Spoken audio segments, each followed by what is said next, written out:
Okay, so we'll go over all of the things. We'll start from the interface, then we'll go to creation, all of the functions, the personalization, and all of the things and how to use them properly. So let's start from the interface. The first tab we have here is the Explore tab, which actually shows us all of the most popular pictures that were liked in the tasks section. I'm going to talk about it a little bit later. So this is the place where you can get inspired.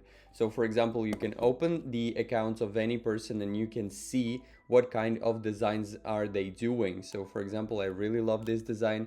From here, you can copy the prompt and you can create something of that kind. And also you can like some of those pictures and add them to your library. So for example, I think this is something that can be used. For example, this picture is really good, so I'm liking it. And then it appears in my likes. So this is basically a tab that has all of the jobs that I have appreciated from other creators. Why is it so important? It is important because it allows you to learn how to generate a prompt in a way so you get the result that you are looking for. So I'm constantly looking over accounts and accounts and accounts, and I'm combining all of the information that I get from them because it allows me to study faster. So for example, I do really love this type of photography, right? It's a beautiful fashion shot of the glasses that I can use later on for any of my projects. And by looking at it, just remembering it, it allows me to later on be prepared for any sort of situation that I have. So this is what I recommend, especially if you're thinking to make money with AI, create some stock footage, create some footage for like freelance jobs or something like that, or maybe if you're a designer, it is really necessary to like all of those pictures. So you can see all of the beautiful jobs that this designer, I would say, have created. Now I can like all of them and I can use them for my designs in future. There are three categories. Those are, I think, our most liked photography that we actually like here in tasks. I'm going to talk about it a little bit later. Also, we have the hot, of course, it's just random pictures, and another one is random. Here you can see all of the things from all of the users. Learning others, how they do, it allowed me to find so many different styles of the photography that exist that I had no clue about. So the next one, we have the Create tab, and Create tab is incredible because this is the place where you're creating everything. I'm going to get back here because it is extensive. There are so many things to talk about. I want to go through interface first. So then the organization, this is the place where you can actually put everything into the folders. You can create your own folders, and you can, it basically works through keywording. So you say like interior folder, and all of the generations that have the interior keyword are going to be put into this folder. And for example, the portrait is going to be all of the portraits over there and everything like it. Also, you have the filter through rating, liked pictures, so you can like them over here. If you go here, you can like it. Also, you have like unrated, hidden, you can hide the picture if you don't like it, so you just hide it. Also, you have the grids. So what is the difference between the grid and the upscales? The grid it's 4 pictures that you have generated from the first time creating the prompt. So you're using the prompt for the first time, it gives you 4 different pictures, 4 different variants of the prompt that you have requested. And then you upscale each picture where you get the basically just a quality version of the picture that you have chosen. Then the next one is image size, the square. It's just you're looking for all of the various types of categories, how you can that can help you to better find the pictures, because right now I'm at more than 10,000 generations, I think. It actually helps to use search. So every time when I need a portrait, I know that I've created some. Then the next thing is the personalization. Personalization is kind of new thing. It's been around for 2 months, and mostly it was under a construction, under a training. So basically it is a thing that you are training a cluster of an AI to understand your taste. And you do it by liking pictures and like showing the appreciation for the style of the photography that you love. Every single picture that you see over here in the line, those are different people with different trained models, right?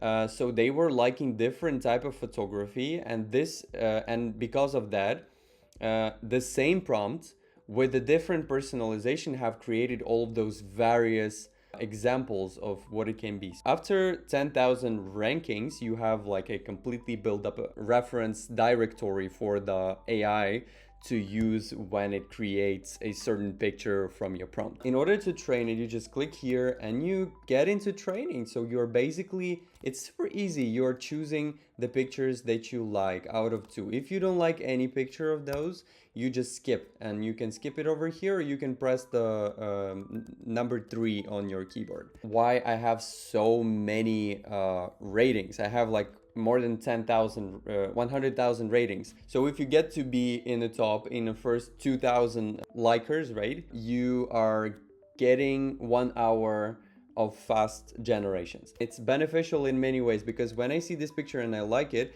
I press command and I click on it, and that allows me to open project files, and now I can open the profile of this person and maybe check out, maybe there is something that I'm going to love and something that I can use for myself, because I really love this output. I don't really find anything interesting over here, so I'm going to just save this picture for myself for later. So the next thing goes the chats, and this is basically what it used to be when the Midjourney was running on Discord. We have the newbies, we have the daily theme. Also, after you have more than 2,000 generations, I believe, you get to be the super user.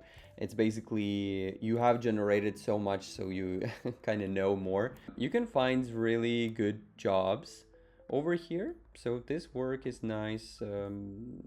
All of this is amazing.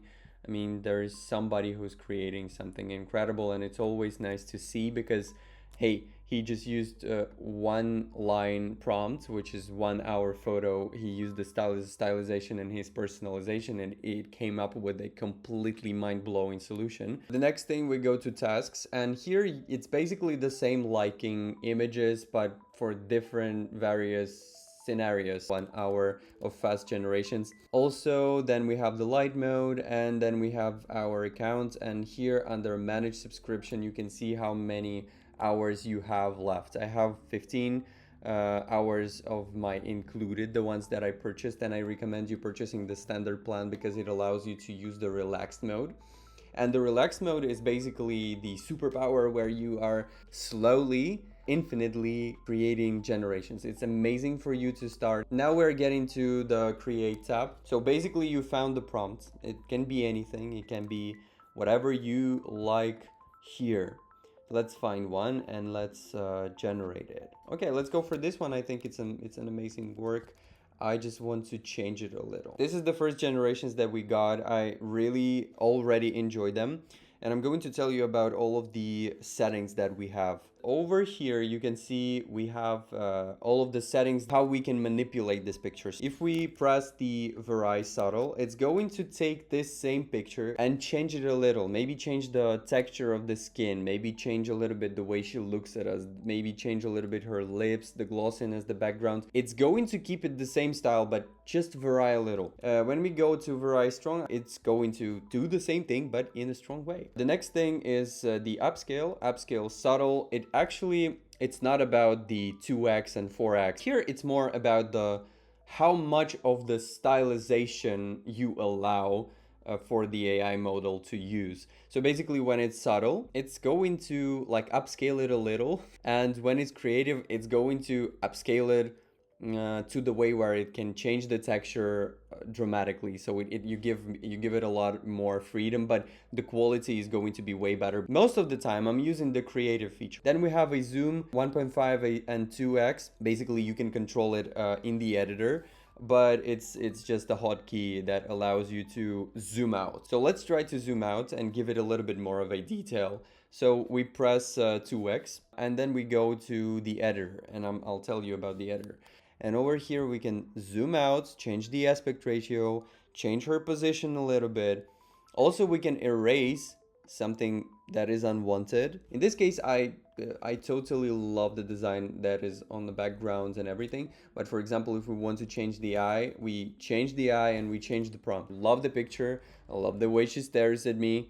Nice. I'm going to give you the cheat sheet that you can use for generating your prompts. It's going to have all of the camera angles, all of the shot types, all of these settings that you can use in the Midjourney with the examples. So you can find it in the description. Thank you for grabbing it and thank you for using it.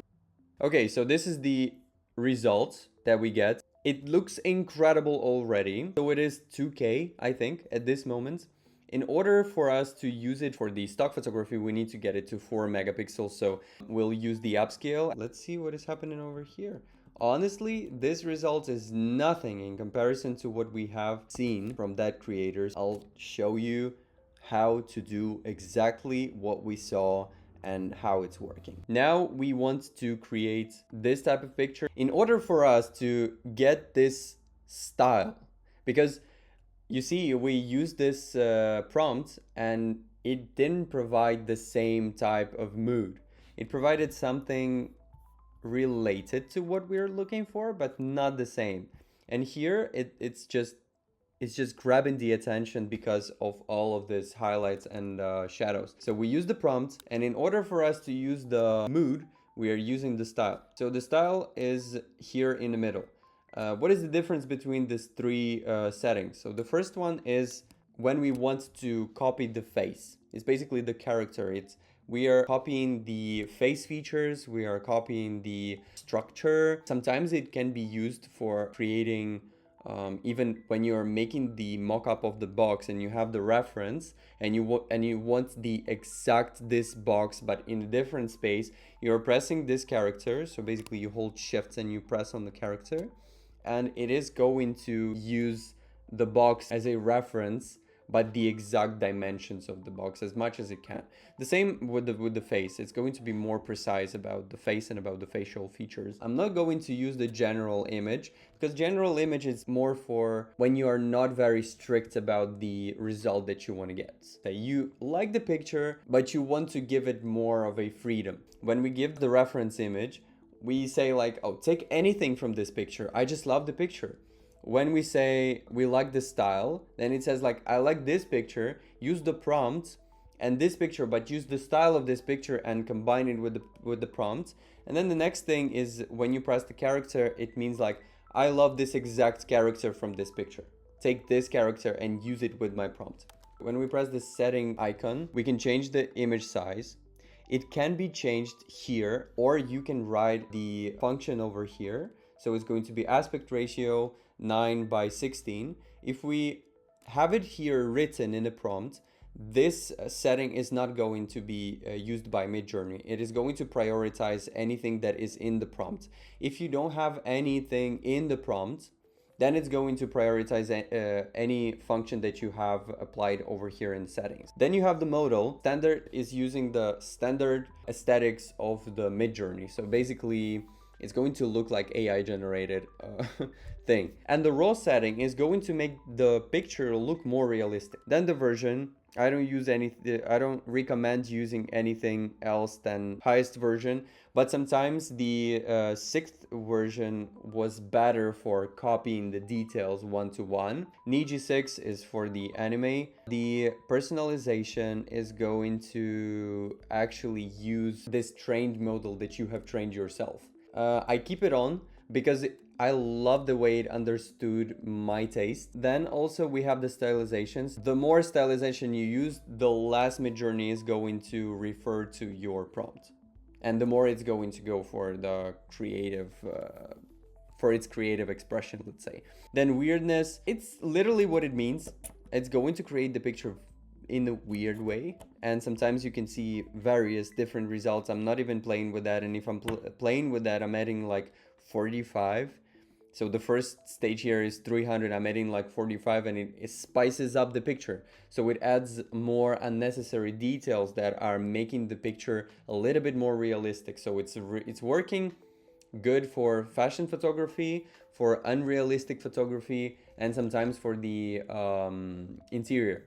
Sometimes it can add this vase in some place where you don't even know why it did it, but it looks good. The variety is just how first picture in the grid is going to be different from all of the other ones. And then the beautiful thing, because I'm having the standard subscription, I have these 3 settings. So the first one is the relax mode, which allows me to basically in an unlimited way create pictures one by one by one by one and have 13 pictures in a row creating at the same time. The fast setting is basically the one that is using my fast hours. So every single time when I press the generate, it just counts the time how long it took for me to generate this image for the GPUs over there in their server to generate this picture, and I'm basically paying with this fast hours. There are settings that are not included. Quality 1, it's going to be a little bit of a slower generation, but the quality is going to be outstanding. Quality 2, the same thing,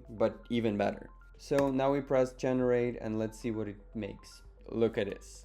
It's just a complete copy of what we were looking for. So I instantly like this.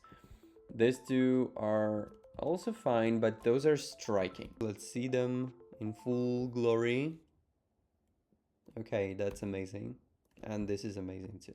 Okay, so this is everything that I wanted to share with you. There are more videos are coming on this topic. Let me know what you want to know, and I'll be happy to create a video about it.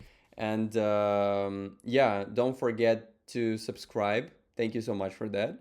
And all of the links and necessary things for the Midjourney, for all of the stock photography websites that I'm using, and for all of the ways how to make money with AI, you can find in the description. Thank you so much, and see you next time.